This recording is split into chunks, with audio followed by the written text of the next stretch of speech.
Hi, and welcome to StampingSmiles.com.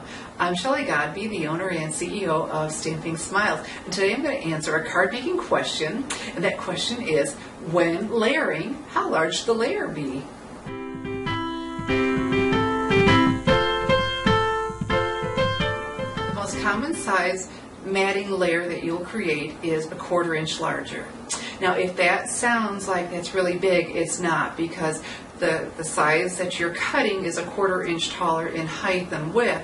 That only gives you an 1/8 inch border all the way around. And so of course you can go larger or bigger, but that is the most common, and depending on what you're doing. Sometimes a narrower mat is very attractive just for a little hint of color, and sometimes a larger one is very attractive. Now let me caution you, when you go smaller, say you do a 1/4 inch larger in height and width, that only gives you 1/8 inch all the way around. This is when you need to be measuring and cutting accurately, because with such a small variance, it's very, very obvious if you're off, and that won't be attractive. And so let me give you another hint. What I do, I always try to measure in 1/4 inch increments.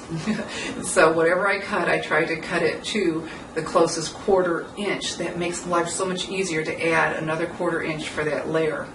Now there are times where, of course, I'll end up with an 1/8 inch because it's just the right size, and so then you're still adding that 1/4 inch, and so now you're working in 1/8 and 3/8 and 5/8. So the 1/4 inch is the easiest. The 1/8 is doable. It takes a little bit more thinking, but you know, that's good for us. And so any smaller than that, that's getting tricky. If you go to the 16ths, you're really going to have to be paying attention again. So that's my trick. I do my best always to stay to a 1/4 inch measurement, say 1.5, 1 3/4, something that goes up in increments of a 1/4.